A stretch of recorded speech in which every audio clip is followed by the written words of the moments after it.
Welcome to the mother relay. We're covering today's top boxing news.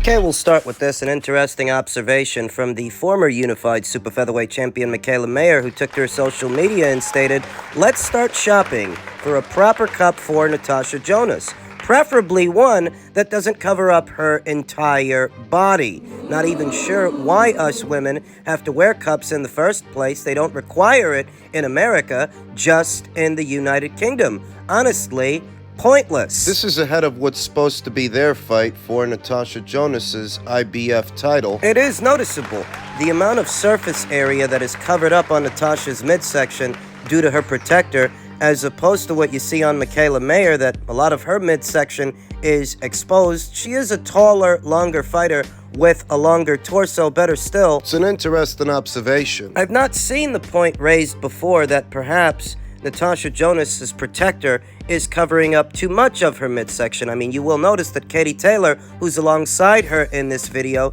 you still see more of her midsection than Natasha's. We see something very similar with Argentina's own former champion, Erica Farias, who wears her protector pretty high. So high that you can't see her midsection. And it's not exclusive to the ladies either. Tyson Fury has been accused of wearing his cup and his protector too high, perhaps to protect against body shots.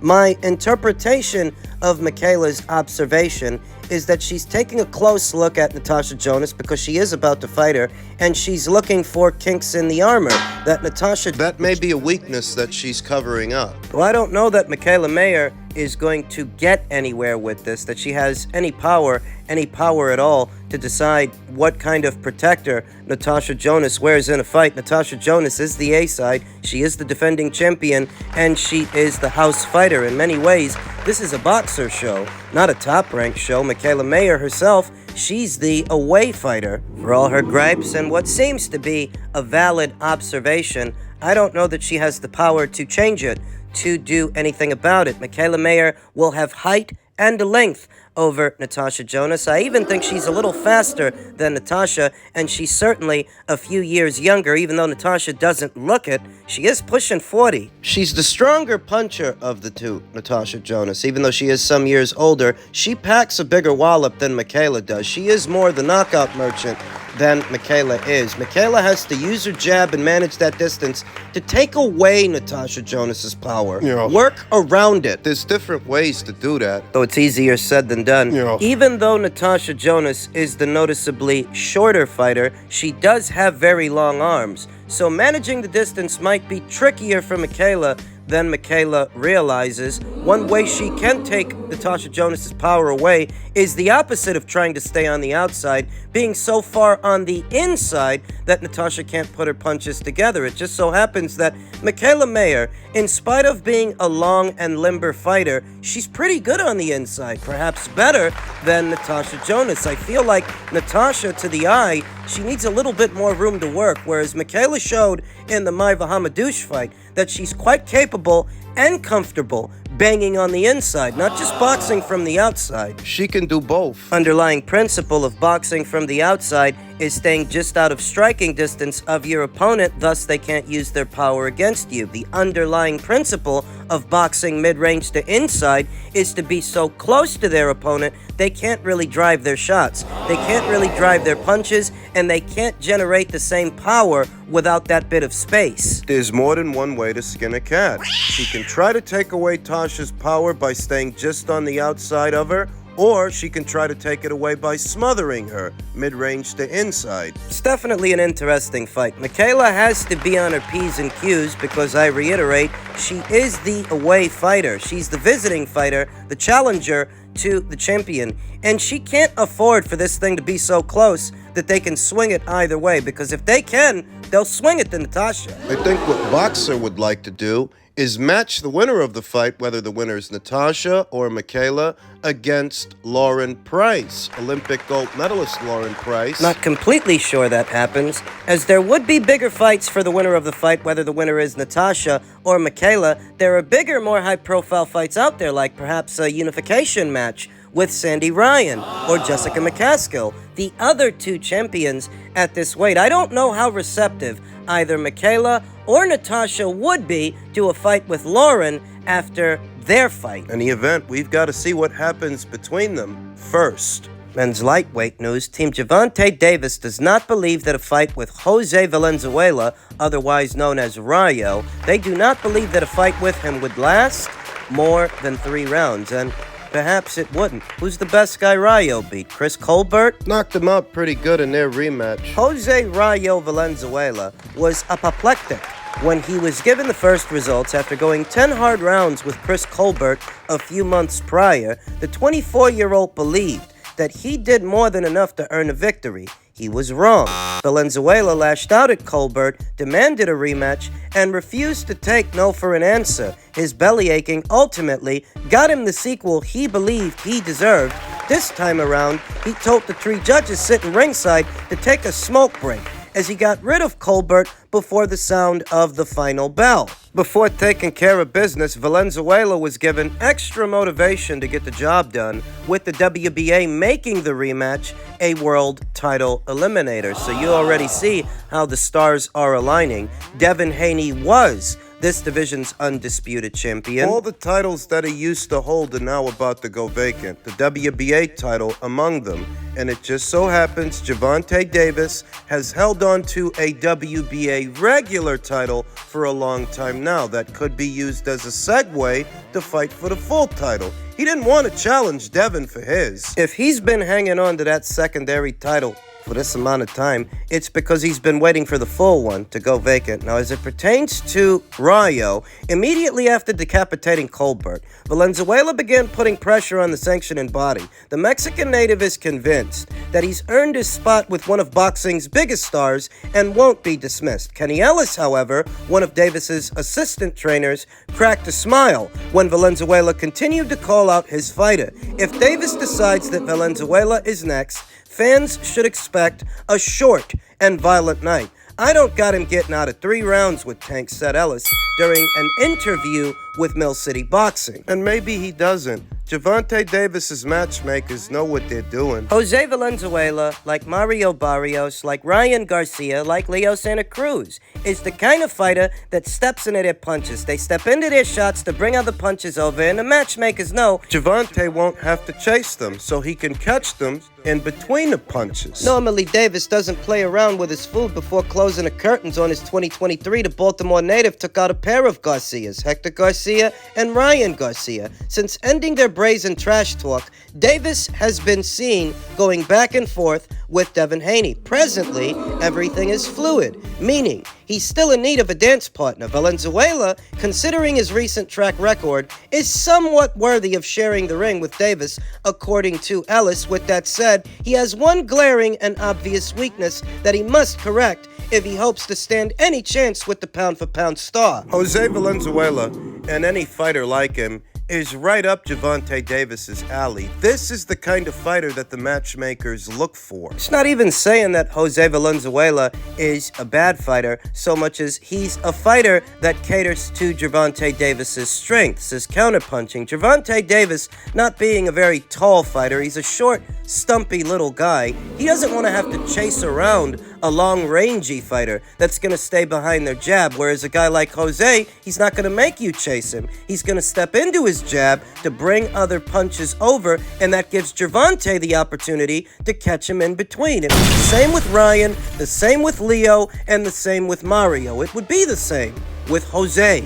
Every time he engages, he makes a crucial mistake, explained Ellis. Every time, not sometimes, every time he engages. Tank would get him in 3 rounds, if not less. They would try to build this as a pay-per-view. The name of Jose Valenzuela, alongside the name of Isaac Pitbull Cruz, these are 2 guys that are in a run-in for Javante Davis's fight. And rumor has it that what the PBC would like to do is for Javante to kick off their Amazon deal. But the people at Amazon, they don't actually want the first fight of the deal to be a pay-per-view. They don't want it to be a fight that's behind a paywall. That's what the rumor is. And therein lies a dilemma, because the story is it's not like the PBC's receiving a budget from Amazon the way they were on Fox and the way they were on Showtime. This deal structure seems to be little more than just a distribution deal. Without those resources being provided by Amazon to the PBC, without receiving an annual budget, how are they supposed to do these fights? How are they supposed to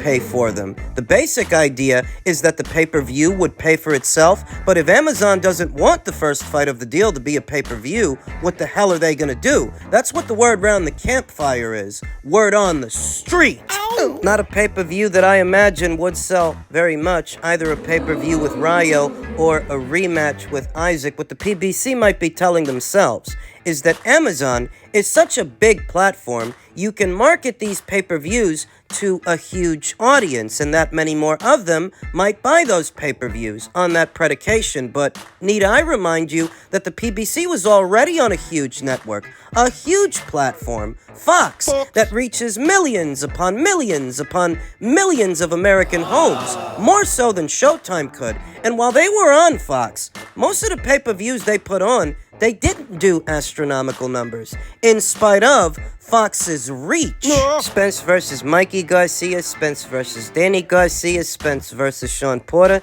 These pay-per-views didn't do astronomical numbers. Why do you think Fox didn't renew with them? If the numbers were good, then they would have, but they weren't, so they didn't. Pay-per-views like Ruiz versus Areola, what do you think that does for a huge network like Fox? It's pay-per-views. And whatever paltry numbers they brought in were but a drop in the bucket on a huge platform like Fox. And that's saying that just because you're on a huge platform doesn't mean you're gonna bring in huge numbers by default. You're on Amazon now, and while that is a very big platform, so is Fox. And look at how that turned out. Davis versus Rayo or Davis versus Isaac Cruz too. There's no demand for those fights, irrespective of the platform.